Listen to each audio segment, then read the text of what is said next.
என்றும் நேசமணி சமையலில் இன்றைக்கி நம்ம பார்க்க போகிற ரெசிபி பச்சை பட்டாணி உருளைக்கிழங்கு கிரேவி தாங்க வச்சுருக்குறோம். சும்மா செம்ம டேஸ்ட்டாக பண்ணியிருக்கேங்க.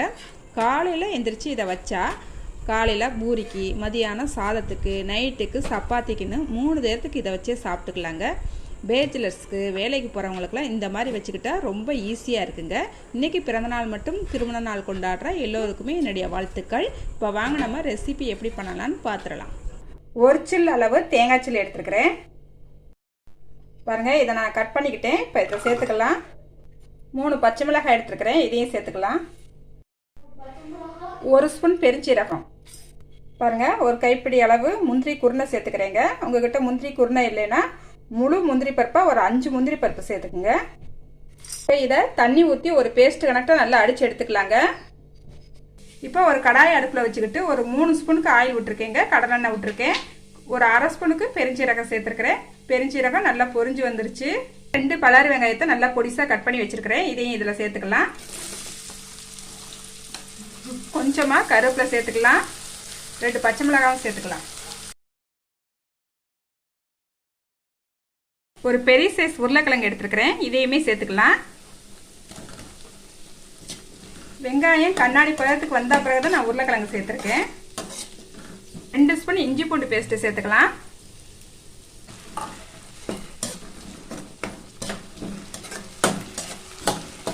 இஞ்சி பூண்டு பேஸ்ட்டை நல்லா வதக்கிக்கிட்டாச்சு. 1 ஸ்பூன் வத்தப்பொடி, 1/4 ஸ்பூன் மஞ்சள்தூள், 1/2 ஸ்பூன் கரம் மசாலா எடுத்துருக்கேன், இதை சேர்த்துக்கலாம். இது கூடவே 1 ஸ்பூன் மல்லிப்பொடி சேர்த்துக்கலாம்.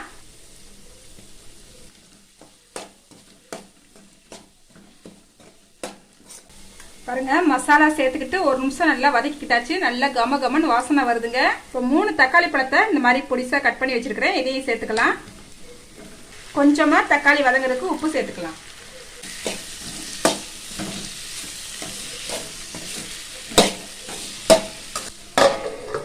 பாருங்க, ஒரு 2 நிமிஷம் மூடி வச்சிடலாங்க. இடையில நல்லா கிண்டி விட்டுக்கலாம். மூடி வச்சு ஒரு 2 நிமிஷம் ஆயிடுச்சுங்க. நல்லா தக்காளி எல்லாம் வெந்து நல்லா எண்ணெயெல்லாம் பிரிஞ்சு வந்துருச்சு பாருங்க. இந்த அளவுக்கு வெந்தா போதும். உருளைக்கிழங்குமே நல்லா வெந்துருச்சு. அரைச்சி வச்சிருந்த தேங்காய் பேஸ்ட்டை சேர்த்துக்கிட்டாச்சு. இப்போ தண்ணி எதுவும் சேர்க்க வேண்டாம். மசாலாவோட சேர்த்து இதையுமே நல்லா வதக்கி எடுத்துக்கலாம்.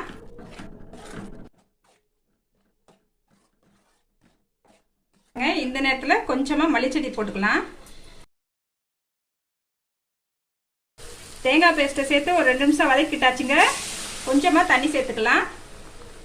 நான் இப்போ பச்சை பட்டாணி வேக வச்ச தண்ணி தாங்க சேர்த்துருக்கிறேன்.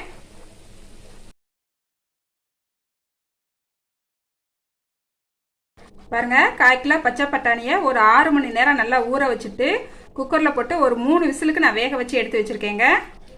இப்படி மசிச்சா இந்த அளவுக்கு நல்லா மசிஞ்சிடணும். பட்டாணியை சேர்த்துக்கலாங்க. நல்லா கலந்து விட்டுக்கலாம்.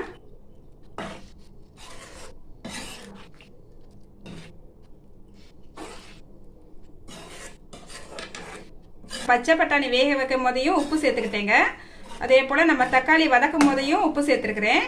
இப்போ நம்ம செக் பண்ணிக்கலாம் உப்பு கரெக்டாக இருக்கான்ட்டு. கரெக்டாக இருக்குங்க, உப்பு காரம் எல்லாமே.